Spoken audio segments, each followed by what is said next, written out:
Welcome to another episode of the OHB Academy podcast. Myself, Mike, Jav is late, but it's not his fault, it's traffic. Today we have a very serious and amazing guest. I always say that just because we become familiar with our people, our friends and whatever, we should forget their greatness. This is someone who, is probably one of the first people I've looked at and said, this person became a successful personal trainer. And at the same time, built a great and amazing following online as well.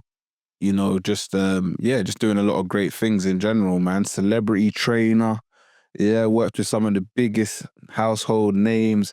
Can only name a few because some of them are NDA or something like that. Silly NDAs. Silly NDAs. That's it, man. That's it. But welcome on board. PMAC Fitness, man. How you doing today, bro? I feel great today. How do you feel?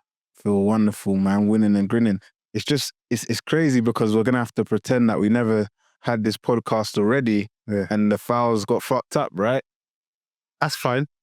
Second time lucky. Okay. I heard you just started. Just started. Not because of... Early's on time is late, and late's unacceptable. Yes, man. Yes. But we move. We're just talking about the fact that we got to pretend that we didn't ask half of these questions already with the...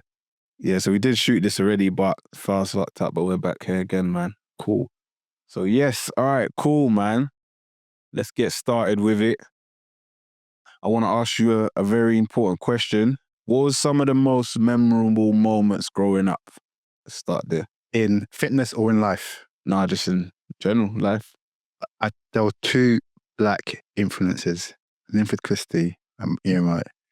I remember those two clearly. I remember I think I almost cried when Linford Christie got disqualified for the Olympics because he got a 4-star. Oh yeah, no. Yeah. I actually forgot who he was, and I remember when you just said that. Yeah. Okay. Like he was our greatest athlete, and Ian Wright, he made you believe that you can do it, even if you've been to prison, you can still do it. Did Ian Wright go to prison? Yeah, he went to jail for a little bit. Is it? Oh, he's from South London. That's a match. And literally he started 22? Yeah, he started late. You're joking. Yeah. But I don't think he started at 22, but he didn't break through till very late. He's playing non-league still at 22. Flipping it. Yeah. Okay. And that's why everyone loves Ian Wright. No, gotta love Ian Wright, man. Okay, so that's some of the greatest. So that it had both, like those memorable moments had to do with fitness. Yeah, definitely. I always wanted to be in shape, and my concept was get into shape, have any girl you want. Because and that's even to this day, like there's a certain level that certain people can achieve to when it comes to women. But if you're in shape, you're open to everything. Let's talk about that though, man. So you believe that is that a big factor when it comes to getting women, yeah? Shape or money. Shape or money. Yeah. Okay. And shape, when you're in good shape, it brings confidence. And even if you're in shape, you may not know it, but you have a bit more confidence than somebody who's not in shape. Even the way you carry yourself, the way you speak. And women love that energy. Even though don't know why they love that energy, it's because of how you feel about yourself. Okay. So is that what influenced you to get into fitness, like women? I didn't actually... No, listen. To be sexy was always to be a woman, 100%. Shawn Michaels. I love Shawn Michaels. I love his arrogance. Shawn Michaels, wow, throwback. Yeah, I love his arrogance. I loved how he moved. I loved how he just didn't care.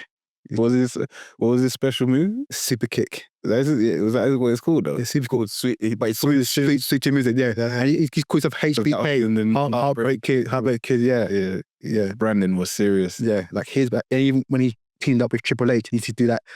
Suck it. Yeah. That's mad. I didn't know that's what it was. All that time. When he did the thing, it's just, I'm just playing the game. I don't know what he's actually doing. Yeah. So, okay, that's crazy. Okay, cool. So, what would you say influenced you now? So, memorable moments, would you say that's the same thing, those things? I always wanted three things in life I always wanted. I wanted a polo car, which was $3,000, and it was... Golf polo, yeah? No, not golf, the polo. VW, sorry. Polo. And it was $3,000 at the petrol station next to my house. I wanted a Rolex watch because WWF always talked about the Rolex watches. Yeah.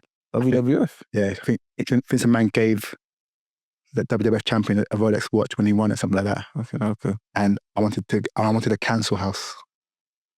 What age is this that you had this list? I was 13, 14. Okay. You went in a council house? Yeah. Why? Why does why is council house specific? because I didn't ever, no one around me owned houses and everyone's in council houses. Okay. So from my dream was like, get my points up and have a council house and after eventually one day buy it. So you're essentially you're the youngest, right? Yeah. Out of your siblings. So would you say you had a lot of influences from having older siblings, older people around you all the time? I'm guessing.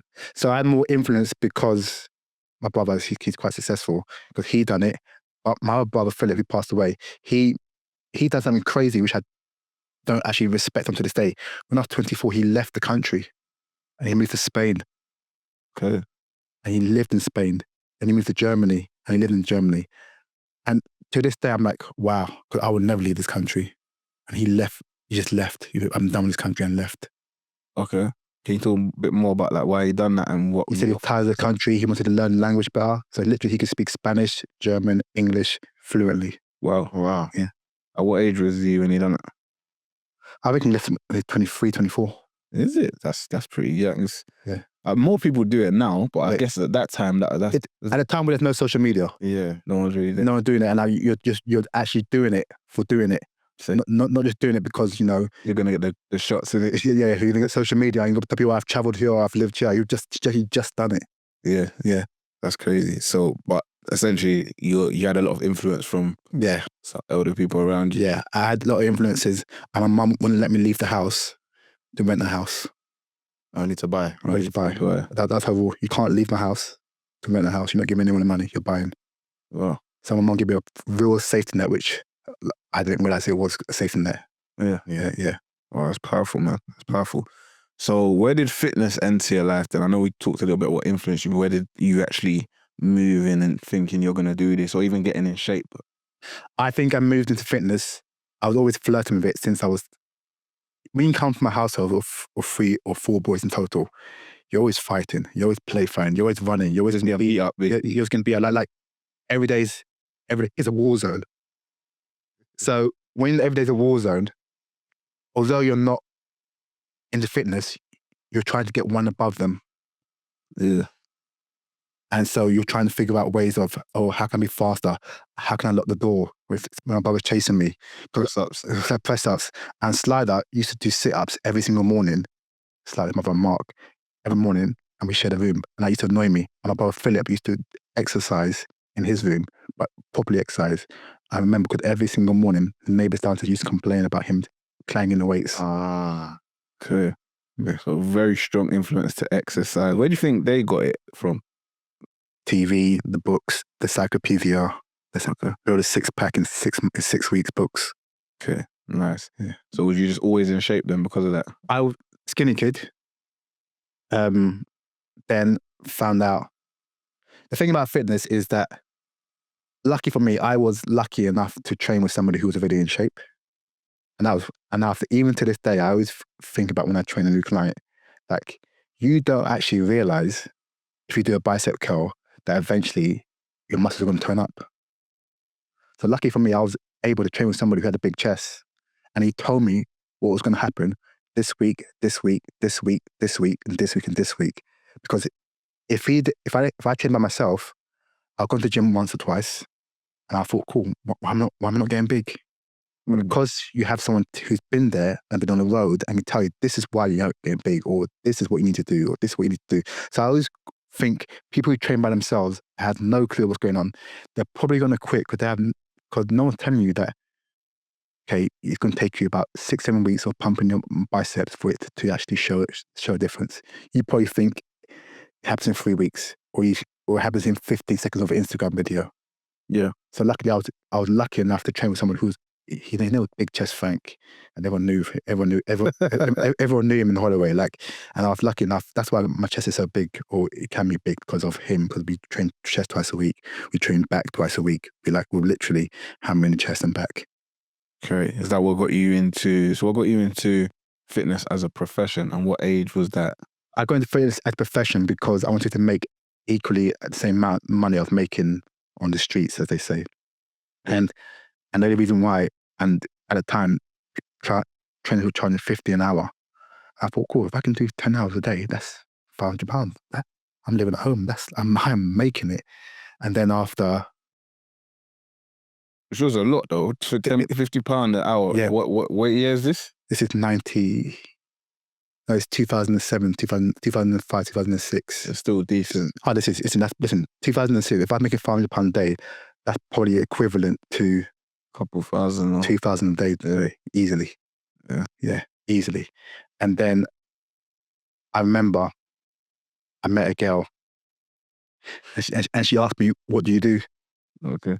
At the time I was on the roads, completely on the roads. I went to, I'm a PT. And that's what every single person on the road used to say. I'm a PT, I'm a PT, I'm a PT. Okay. And but I wanted to take her seriously. So I thought, what can I do? I need to become a PT.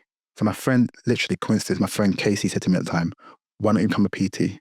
So I looked into the YMCA course and I realized if you sign on, you get a discount, like £1,000 off. So from £3,000, I think to 1,500. Sign up for the course. And then the girl who I met, she actually ghosted me. But I saw her again, I'm going to start name dropping, at Joanne Beckham's birthday 3 months later. Okay. And after we started speaking, and after we started getting into it, and by that time I was already a PT, so It's legitimate. The lie was legit. Okay. You know I'm talking to you. But you follow me now. That's crazy that like women can motivate you into doing stuff and 100%. speed up certain processes. Yeah. Okay, cool. So you sign up for the YMCA course. What happened? Because essentially, the people who are going to benefit the most from this podcast, your story, are PTs. And a lot of PTs aren't successful. Yeah. A lot of PTs are not successful because they're trying to be successful in being that gym head. And a lot of people don't live your lifestyle. And that's why I tell people all the time, I don't post stories that are not me. I've got a new thing that you probably see on my Instagram. Every single morning I wake up, I tell you the time, I tell you today's going to be a great day. That's just it. Nothing else to it, because I understand that branding is everything. And one day, even today, people said to me, oh, PMAC, what's the time? Because I know about branding. Branding is everything. Like everything I do has to be branded. And I know eventually one day I'm going to be on the street and people are going to shout at me, go, PMAC, what's the time? I'll be like, the time is 5 o'clock. Today's going to be a great day. And that's what it is, like getting people to understand that you are who you are, and repeatedly, constantly saying the same thing so people understand. Like I get up, I do my morning routine, I shower, whatever. It's just being consistent. Because eventually people don't, like you realize, people don't buy you, they buy the feeling.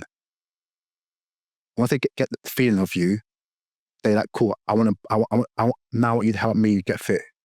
I want you to help me lose weight. So basically what you're saying is there's a lot more. Like the average PT is just thinking about the gym. And I need to complete the gym. Like the gym. Yeah, I need to help you lose weight and that's it. Yeah. But that's not what it is. It's more than that. Like it's branding. It's branding. It's about you being you. It's about showing yourself in every aspect of it. How you dress, how you cook, how you live your life, how you deal with kids. Because I remember once, I really wanted a client, I'm not going to mention her name, but I really wanted a client and she was pregnant. I didn't even mention her name. You mentioned another one's name. Yeah, but because we're very good friends now. But she was pregnant. After, I really wanted to train her. So I started training my friend who was pregnant, because I knew that person was watching my stories.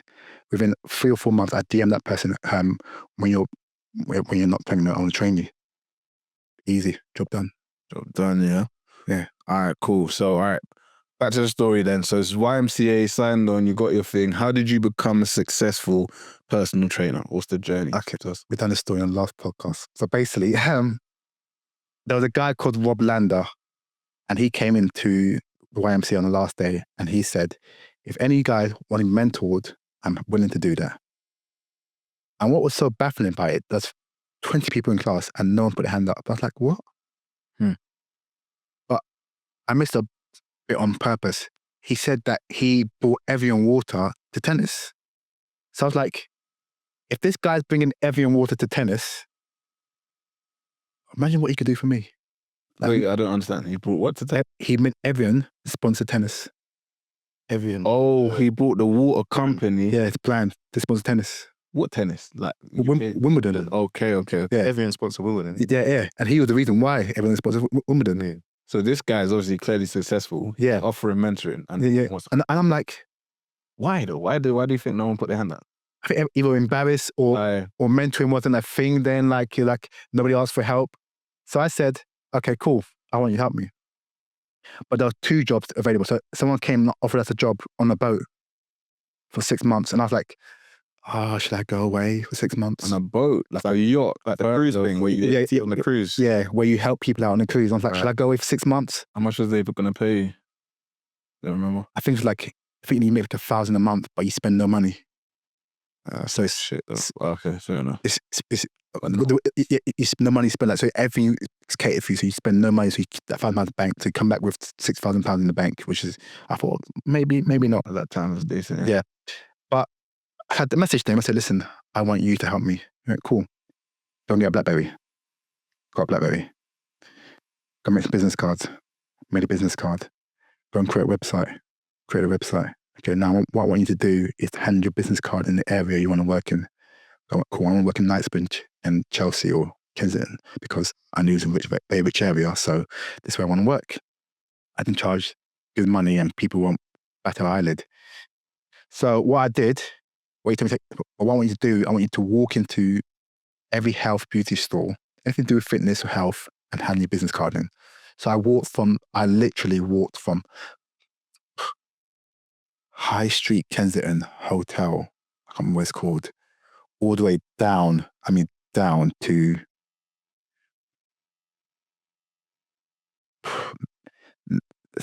Olympia, I think it's called, Olympia. I walked that whole road and I handed every single store, I handed them a business card. If you're health, beauty, fitness, like anything like Holland & Barrett, beauty stores, like I literally, I spent 10 hours doing that. I thought, when you get to the end and you're like, I'm doing it all now. And I didn't get one inquiry over there. Didn't get one inquiry. But he saw that. He went to me, cool. My mates are opening up a gym in St. John's Wood called the Exercise Shop. And I'm sure they're looking for new trainers. So he put me in touch with them. I remember I trained some, and after I had to interview, my interview was to train a girl called Rebecca, one of the coaches. I was like, this is easy. And I trained her and I absolutely beasted her. I pushed her to her limit. And she went to me, that was a good session. But I beasted her. So I got offered a job there. And what was interesting about that job was I was paid £30 per hour per client. And they were busy. So I was doing 7 hours of clients a day. I was like, £30. I'm like, wow. Because even to this day, the PTs who charge £10, £15 an hour, £20 an hour, I'm getting paid £30 and I'm not even doing any marketing. I'm doing nothing. Absolutely nothing. Just walking in, okay, cool, got your client. Here she is, or here he is, or here she is, and here he is. And then the recession came and the shop closed down. I had about 5 or 7 or 6 clients from then. I moved them from that gym to another gym and I offered them a £10 discount. So I went from making £30 to making £60 because they were charging £70, £80 per client. Oh, wow. Okay. So they were losing the majority of the money. Yeah. That is crazy. That's like what Virgin and Enough. But the difference between them is that with Virgin, you have to go and get your clients. Yeah, and they was giving you the clients. You're giving me clients. That's crazy. Yeah, that's mad. So, all right. So we're at that gym. Yeah. Moved to another one. Yeah, so it's a gym called the Circle. It's on the corner of St. John's Wood. So I'm now in St. John's Wood now. So now I'm in there and I know how it works. But the biggest problem with St. John's Wood is there's a lot of Americans there. So around June, July, August, they will go back home. So 3 months you're at work. So after 2 years, I noticed this issue. So I really wanted to push away from the Americans and move to more of the English people. Okay. Because I wanted to still be busy during June, July, and August. Mm-hmm. So my way of doing that was I worked out that a lot of the South Africans and Australians would only be here for 2-3 years. And they're very, very good at building their client base. So when they were leaving, I would offer them like 2-3 grand for their client base and just make them my client base. And I don't think anyone was reluctant to switch. You'd give them money for their clients when they left? Yeah. Okay. Visual trainers in that gym, yeah, in Circle. Yeah. You know what's the good about that story is that like a lot of us will get opportunities like that, right? So even as a trainer, I remember one of our trainers was, when I was in the gym, one of the trainers was leaving. Yeah. But like when you're kind of scared with money, Yeah. you won't think to offer people money. Yeah. So you might just say it in passing or ask, or you're even scared to ask. Yeah. But what made you like have the initiative to just say, I'm going to invest, I'll give the money because I'm going to make this back, where a lot of people are scared with their money. Yeah. You just work it out. I just think, luckily for me, I had money in the bank already. So I was living at home. And you just kind of work out like, cool, you're going to work for a month for free and probably retain 3 other clients. Or you can, my motto was always, I'd rather work for £10 than have no work at all. That's literally my goal. Work, just keep on working, just keep on working, just keep on working. Like work for the money, because eventually people are going to see the results and come to you.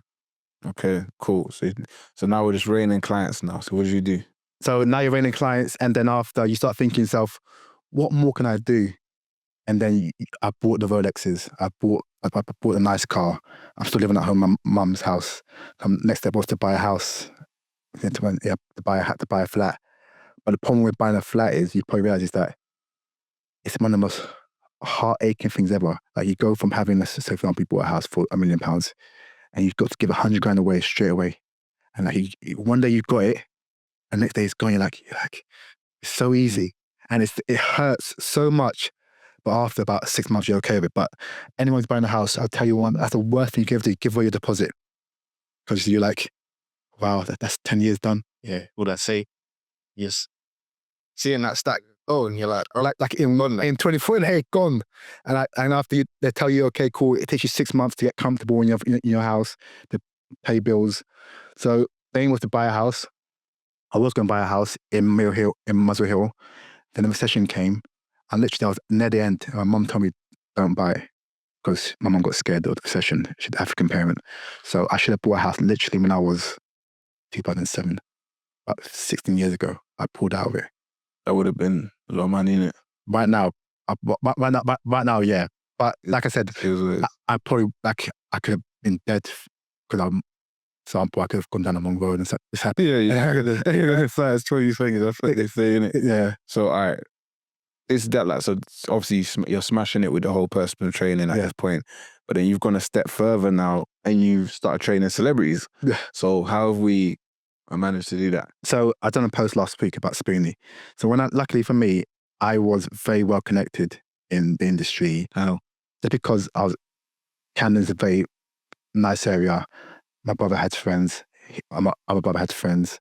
So where I lived in Camden, one of the biggest, I don't say gangster, but one of the biggest guys, the biggest names on the streets would live there. So we were always protected.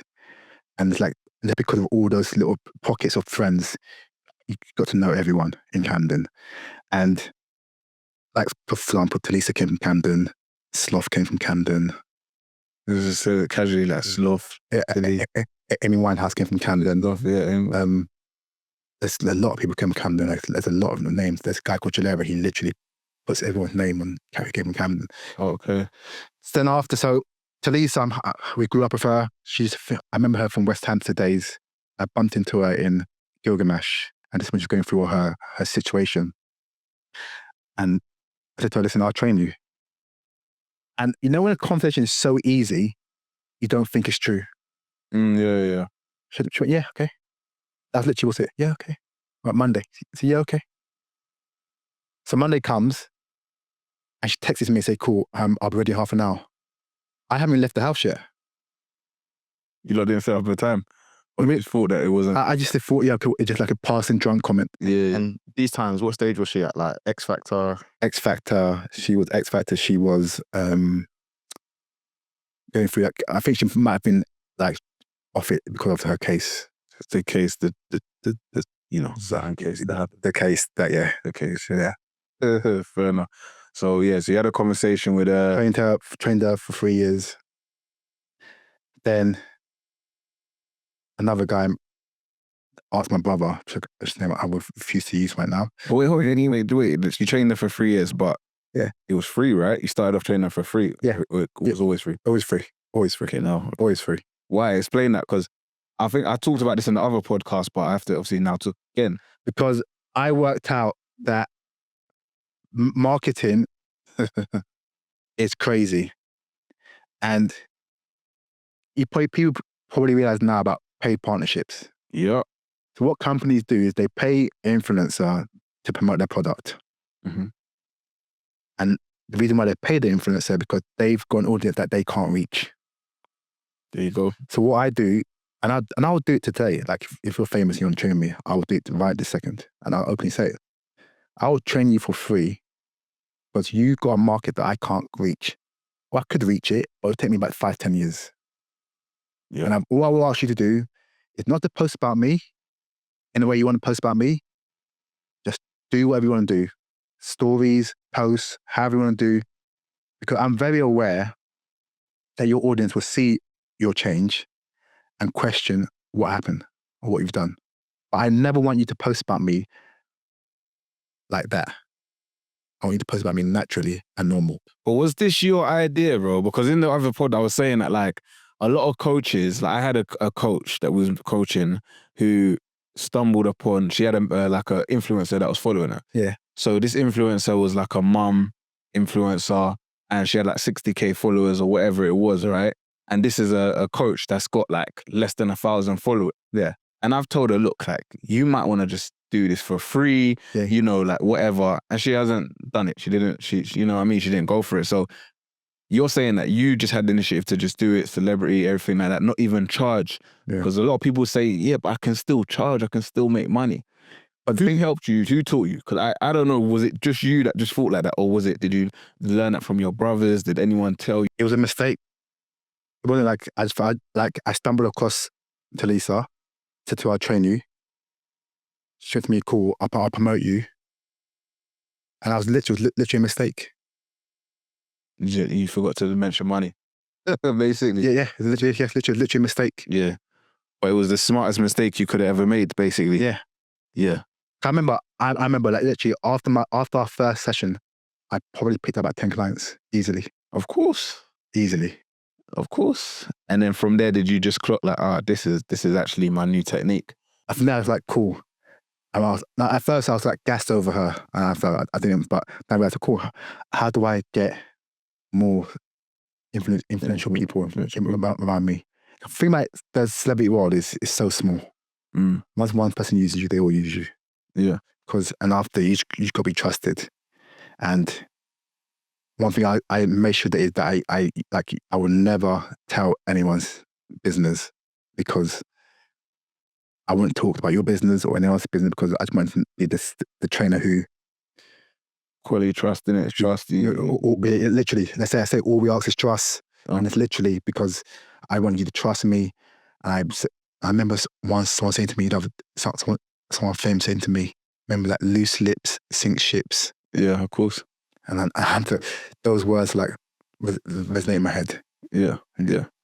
That's powerful, man. That's powerful. So, all right, cool. Is that kind of what grew your following? Or started to get you followers as well? I remember one day, I trained 4 celebrities in one day. Fucking hell. And they all posted about me. Excuse my French, yeah. And so imagine you training, I think, Giovanna, someone else, Marvin, Rochelle, and Katie Piper. Millions of views. And they all posted about me. And one of them didn't want to post about me, but because she saw the other ones post about me, she posted about me. And I think in that day I grew 20,000 followers because people kept seeing me. Of course. Yeah. Of course. When was this? How many years ago? This probably 5-6 years ago. Okay. Yeah. And literally, I remember that day very clear. I remember because she saw this person post about me and they post and they post and they post. And literally, because it was like bang, bang, bang. Like, who is this guy? Why are they posting about him? Yeah. And literally, I think that day I got so many inquiries, but the problem with some of these people's following, they're from up north. But if I knew what I knew now, I'll go cool, jump on online training. Online coaching, innit? Yeah. That leads me to an interesting question I never asked last time.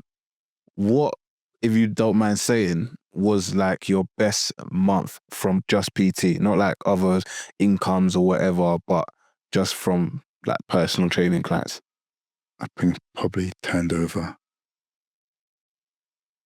In a calendar month? It probably was in September. Probably about 8, 9K. 9K, yeah. Probably, yeah. From personal training, just personal Yeah, training. because I remember I was making 1.8 a week of PT. Because I was working 7 days a week. Yeah. Yeah, but I was so tired.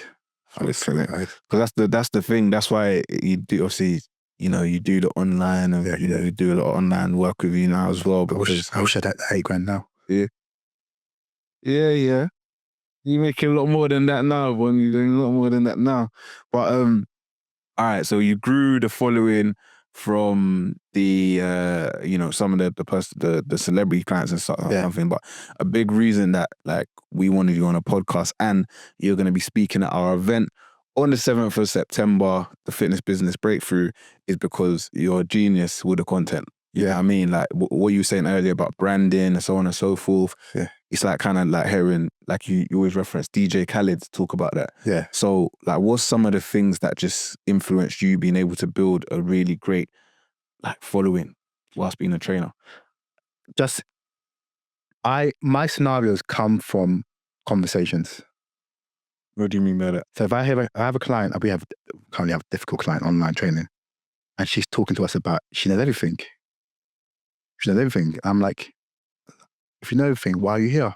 So what I'll do is I'll create content based on what she said, but I'll always start off controversial.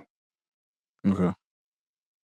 And I'll be something like, I'm not scared to use the word fat, as you probably clear. I'm not scared to use words that people are scared to use.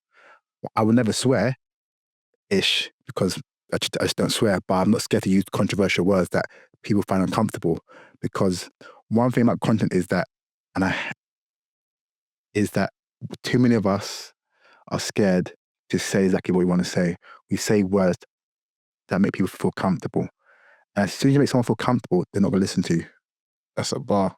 Yeah. That's a bar. Not listen to you because they've heard it before. Oh, you just need to lose a little bit of weight. Oh, you need to do a bit of exercise. Oh, you're doing great. Oh, there's no bad foods. I'm like, shut up. There's bad food. Yes or no? Because we all know, because if there's healthy food, what's the opposite of healthy? Yeah, unhealthy. Yeah. Exactly. So when people say to me, oh yeah, don't demonize food, I'm like, then stop calling food healthy then. Yeah. But was you always like that with content though? I was always like that in myself. Or content though? No. First, No. Talk to me. What was the journey then? The journey was like the first time I used fat, it scared me. Okay. But when I used it, I knew the response. Yeah. So I was ready for it. Okay. Where before, I remember 5 years ago, I'd done a content which made people comment on it and made people start hating me a little bit. And after I argued with the content for a week or so. But when I realized that was good, because I said something in the content, I remember the content very clearly. I said, if you wake up in the morning and you go to work and you're on time and you walk to the bus stop and you catch the bus, that's your fault. Yeah. Wait, yeah. If you catch the bus on time, because you was on time. You're on time. So it's your fault, yeah. But if you wake up in the morning and you're late and you're in a rush and you run to the bus stop and you trip and fall over, that's your fault. Yeah. Because now you're in a rush. And I said, everything we do in life is our fault. Yeah. But a bit more controversial than that. And people like to me, but what about if you've got illness and blah, blah. Of course. So but I was like, what you got to take out is your responsibility to how you do stuff. If you're in a rush because you woke up late, that's your fault. If you're on time, that's your fault. Mm-hmm. Of course. And people didn't like because I said it's your fault, the negative word. I should have clocked on from that point that this is what I need to start doing. So you just brought your authentic self to social media and you just bringing a lot more attention. Being my authentic self. Like even when I had that thing where I chat shit on the stairs, like that's been a point where I still haven't brought that side to social media yet. I don't know how to bring it yet, but I'll figure out a way. It's just a point where I said, this is chat shit with PMAC. And the thing about it is you can't argue or say I'm chatting shit, because I've already said I'm chatting shit. So what are you going to say next? Yeah. And people say to me, but I think you're not chatting shit, you're chatting sense. Like, I am chatting sense, but I'd rather call it chat shit, because as soon as I say chat shit, it's a word that people are not comfortable with. I'm going to ask you something controversial then. Do you think some people are, just due to their personality, they lean more towards social media or being able to do social media than others? Yeah. Yes and no. What do you mean? Because everyone out there should be better than me on social media. Everyone. Why do you say that? Because I'm not a good talker. I don't care. But okay, I understand. What do you mean? Because like That's you- that. okay, cool. Yeah. But I don't care. But when you say that, I mean, in terms of, would you say you're extrovert? Both. Okay. If I'm at home, I like to be by myself. Okay. Like, for example, if I'm at home all day, I probably won't post content on my stories. Mm. But if I'm out and about, I post stories, basically, I'm out and about. Mm. So some evenings you might see like 2 stories through the day. Okay, I'm at home. I just can't bother to post. I can't bother for anyone's attention. Yeah. I guess what I'm trying to ask though is that like some people have a resistance towards content because they're just like, Some people have resistance towards content because they're old and still living in the old times. that's what I'm trying to say. So was you like that at any point in time? When Facebook first came on, I was like, what is this shit? Get this away from me. Like, MySpace I never joined. Okay, you never But, joined. yeah, because I was like, I don't have music. Yeah. Facebook, took me about 3 years to join. And Facebook wasn't in social media until, say, 7, 8 years ago. It was just a friends thing you did. Friends and family. Yeah. Okay. So what's your advice then for someone who just doesn't, you know what I mean? They don't get, I was even like that, to be honest with you. Like, social media, is that me? I don't really want to be posting everything about my life, da da da da. So my advice to anyone who wants to do social media is, yeah, you got 2 choices, okay? You be successful or you don't be successful. You don't. When I was growing up, the only way you got promoted was through a magazine. You have now got the power to do it yourself. As a PT. As a PT. I forgot to mention, you was like voted top 14 Yeah, as a PT. PTs in the UK. And I probably wouldn't have been voted that if I didn't put myself out there. Like, I'm not the smartest PT. I'm not the cleverest PT. I don't know everything. You can ask me a question about something, I probably wouldn't know the answer to it. But one thing I do know is what people want to know about. Lose weight, burn body fat, Mm-hmm. periods, menstrual cycle. That's all I need to know about pretty much, because that's my field. People will talk to you about, oh, this is why your muscles break down, blah, blah. My clients don't care about that. Mm. As long as you become a master in your field, and when you speak with confidence and authority. Sometimes I do videos and I'm like, no, take it back. Go back for about an hour. Learn about the subject a bit more. Because when you learn about it better, you're going to speak about it better and come back and do it. After, I don't need to know about an athlete who wants to run 100 meters in 9 seconds. That's not my field. All I need to know is about Karen wants to lose 40 pounds in 12 months. How am I going to help her do that? Karen has a kid called Karen's a woman, so Karen goes through a menstrual cycle, 28 days. Okay, cool. From day 1 to 5, she's on a period, blah, blah. She's ovulating, blah, blah. This is why she craves chocolate, and this is blah, blah. That's all she needs to know. And Karen doesn't care about her muscle fibers, I promise you right now. Yeah, of course. Yeah. All Karen cares about is what she needs to do to lose weight and how I can get her to lose weight and just teach her the negatives. Because I realized this literally a couple months ago. The biggest problem isn't actually people losing weight, because losing weight is you lose weight, you feel good. There are 2 positives. But before you get to these 2 positives, there are 1,000 negatives which people don't address. I'm fat, I'm ugly, I can't do it, I'm weak, I'm sick, my kid's sick, blah, blah, blah. But people need to have an answer to when they think they're fat. Okay, why are you fat? Okay, why are you ugly? And as soon as people have these answers to these questions, when these questions come up in their head, they're okay, cool. I've been told what's going to happen. So they can push past that and get to the 2 positive of feeling good and losing weight.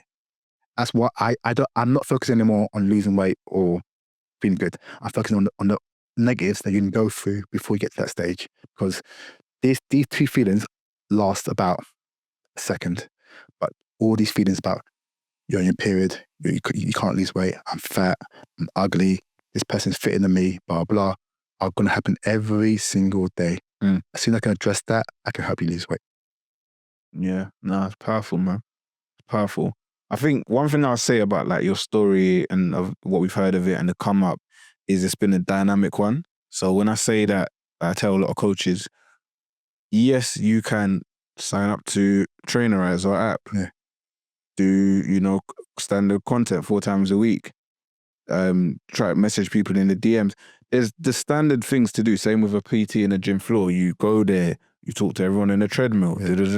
But like just using your brain, living life, learning from what's around you, being creative, and going with like your intuition. That's like what's gonna really like lead you to your greatness. Because like you didn't even mention really the DJ Spoonie story, but like just seeing Talisa and all these things, and these lot are traveling.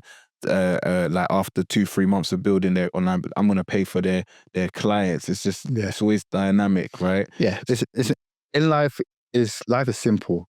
You just got to invest, and you got to invest times, and you can do it yourself and take you 3-4 years, or you can just find someone to pay someone money and it'll save you in doing 3-4 months.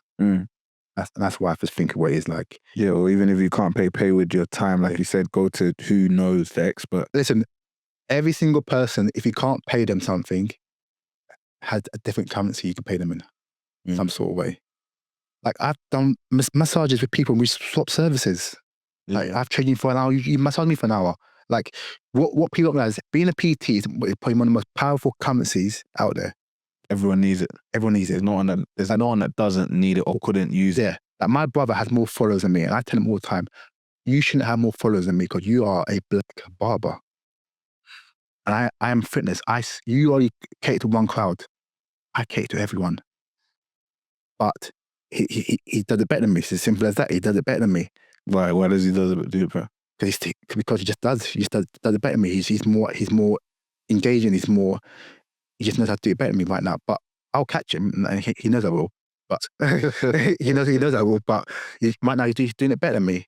But like, as long as you know your field. So the reason why he does it better than me is because he's catering to one certain field, where I'm catering to everyone, which I need to stop doing. Sometimes it's like the opposite. Yeah. So I need to cater to less is more sometimes. Yeah, cater to the simple weight loss women trying to lose weight. Let me help you. Job done. And be the GOAT. He's the GOAT of that. You be the guy. Yeah. All right. What's your 3 to 5 codes for success, bro? In codes, what do you mean? Like just like 5 things that you live by when it comes to just being successful in any field. If you decided to be a tennis player tomorrow and you wanted to take to the top of what you could do, what would be the things that you would go by to achieve that? I'll first of all look at, I'll watch, if I want to be a tennis player, I'll watch King Richards first things first. That movie, innit? Yeah, I'll watch that. Because that might put you down though, because you ain't been playing since. Yeah, you could say.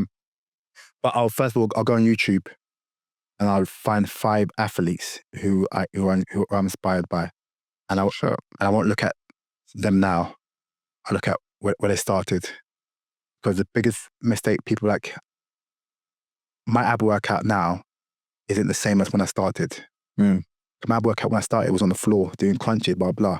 It's only now that I've advanced and I've built that foundation, I've gone to the fancy stuff. But one of my videos in the next couple of months will be my brother and I doing that ab workout that we've done when we were children. Because people, like, social media has a way of like saying, oh, don't do crunches, blah, blah. If I didn't do crunches, I wouldn't have my abs right now. That's how I started. And people always want to give you the end result. They don't give you the beginning result of when they started. So where it started from. So I'll look at the 5 of head for the Federer, Tiger Woods, LeBron James, Thierry Henry, and I'll look at them and say, cool, how did they start? Forget about them now, because right now they have the luxuries of everything. So study the greats where they started. Yeah, that's one. Don't worry about what they're doing now. What they're doing now is basically the icing on the cake. Cool. What else would you do? I'll be annoying and I'll DM everyone. Like who? What do you mean? Everyone that wanted to train. Every celebrity wanted to train, I'll DM. So if that's PT now. We're going back to so not forget the tennis story. You want to be successful at anything. First thing is you would study the greats. Study the greats. And then the second thing you just. So one of my tips, one of my things that I wanted to do when I wanted to be successful was I wanted to walk into a room and people say, oh, that's PMAC, the personal trainer. That's interesting. We interviewed someone else, Damo, he's a coach, and he said something similar, that like when he wanted his name on the back of a shirt, And he wanted to just See you walking like cool, because I always relate to Cristiano Ronaldo. When he walks in, you don't think Cristiano Ronaldo, you think Cristiano Ronaldo the footballer. Yeah, of course. That's what I wanted to be the personal trainer. You wanted to be associated with that when you started in personal training. Yeah, I wanted to be associated with PT. So do you mean to say that so are you saying that you wanted to be the greatest? You wanted to, I want you to, when you think PT, you think of me. When you think of me, you think PT. Yeah. And I want people to think about but I want people to think of me as he's a great, I don't know how he does it. I don't know how he gets up every single day. I don't know how he trains. But this guy is true to his word. So I can't go to him with bullshit excuses saying, I can't do it, because he's literally doing it constantly every single day. And he's not getting bored. You can't see you see that he loves doing it. It's not because of the money, because he's on holiday and he's still working out. So he doesn't need to work out. He's going for his steps on holiday and he doesn't need to do steps. So I want people to look at me like, this guy has been true to his word. So if I'm working with him, I've got to be serious. Is that a legacy thing? Oh yeah. Of course, there's a great saying that I told someone. I remember a couple of years ago, I used to do creative writing. And when my brother passed away, I remember saying when I wrote down on my creative writing that what people read is, you don't die when you die. You die when the last person says your name. When the last person says your name, ever. And that's it. Okay. That's when you die. And I feel like Martin Luther King, he isn't dead. We're still saying his name. Oh yeah. Mandela isn't dead. We're still saying his name. Ali isn't dead. They're still saying his name. You only die when people stop saying your name. Yeah, that's interesting. That's very interesting. I was listening to an interview the other day. He was talking about the movie Trey, and he was gonna fight like some big giant guy. Yeah. And the kid goes to him like, why are you fighting that giant? Like, I will never fight the giant. And then he's like, that's why no one's gonna remember your name. Yeah. So I feel like I'm trying to do this thing now, like where I do one thing scary every single day, one thing that scares me, because I know if I do one thing scary every single day, that's 30 things scary in a month. In a month time, I'll probably be like a millionaire if I do like 13 money things. But I see the guy on Instagram, he done this guy on Instagram, follow him, and his goal is to make 100K in 1 month. And he's showing his journey from January the 1st, and everything that he posted about what he's trying to do to make 100K in 1 month. And another guy doing 300K in 1 month. I'm like, next year, my goal should be to make 100K in 1 month. Mm-hmm. And after, find ways of doing it. Like, even put it out there, because you put it out there, it's even more scarier, and it pushes you to do it more. Scary stuff, man. If I had to put one there as well, I'd say like things that fear you are the best. There's no pressure. You need that pressure. It's all good. We can all say, they say winners and losers have the same goals. We all have the same goals. But who's going to put themselves on that serious pressure that makes them do something different? And obviously, like with money, that when it comes to money, it's all good having money. But the best thing about having money is knowing you can buy something but don't need to. Mm. For me, that's the most rewarding thing about having money, having money. Knowing you can buy something but don't have to. Like, know you can go on that holiday, but you're choosing not to, not because I don't want to go, I'm tired, I just don't want to go. You start like having more self-awareness when you get money, because it's more like you do things, it's no more like I need to look like something, I need to keep up with the Jones. It's more like, what do I want to do? Yeah, like for example, I don't wear designer clothes. I don't wear branded clothes. I don't like them, never liked them. Yeah. That's my choice. It's not because I can't afford it. I choose not to. I don't want to wear a Louis Vuitton badge. I don't want to wear a Gucci badge. I want to wear my badge. Like, I've got a Louis Vuitton bag. You probably have never seen it. I'd rather wear a PMAC Fitness bag because it's more about branding. And what people don't realize is, like, you can wear the nicest bags or the nicest watches here, but the most powerful thing about branding is, Louis Vuitton isn't wearing Gucci. No, never. Nike isn't wearing Adidas. So why you should be comfortable in branding yourself? I'm constantly always in PMAC Fitness, on my bag, this and the other, because I know that people will probably just check me out. I know they definitely have. I've seen people DM me, check me out, just based on me wearing my t-shirt. No, call me here, just PMAC Fitness, job done. Because people are more curious about who you are when you just give them a little bit of enough, but not too much. I literally put it in our coaches group the other day, some of the coaches that we coach, that I want to see everyone start pushing that merchandise more. Too many coaches are too lazy with it nowadays. Like, push your flipping brand. Give it to your clients. Get out there. Just push that brand. Yeah. And I only wear Lululemon because they don't brand themselves. Because it is weird. I'm like, it's a good brand. They don't brand themselves. What brand is that? Or Lululemon? Yeah. They it's a subtle brand. Like, I don't want to wear Nike. I don't want to wear Adidas.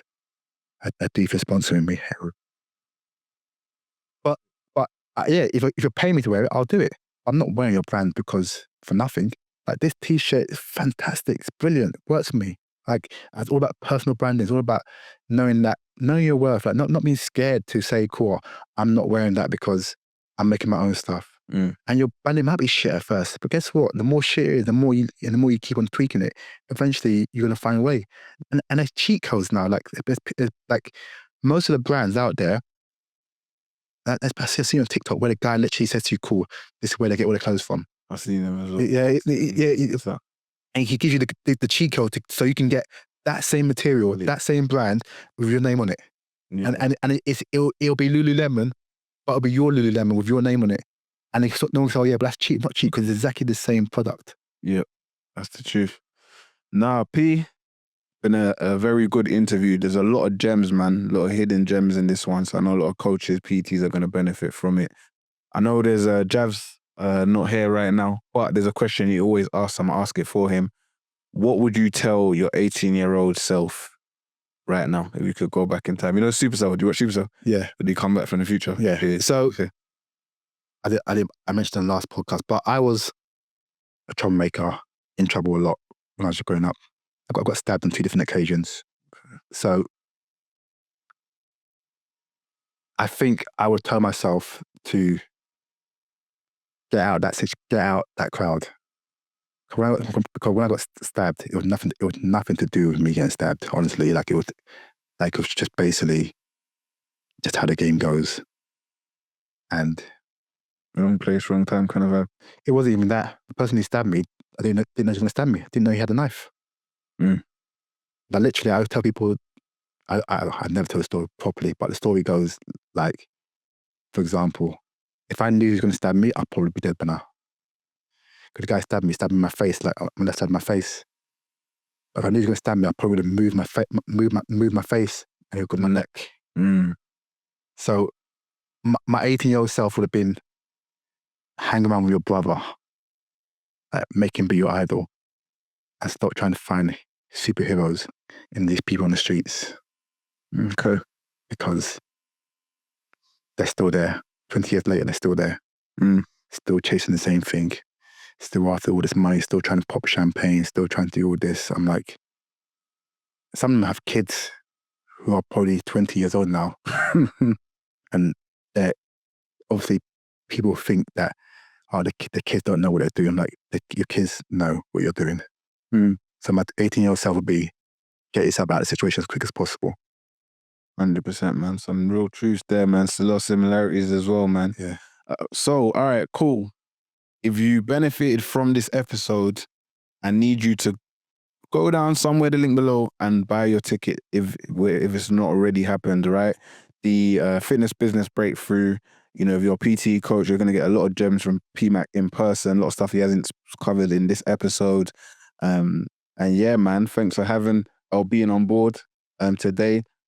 If you're watching, make sure you like, you share, you subscribe, pay it forward, because a lot of people are going to benefit from this. Boom. Peace.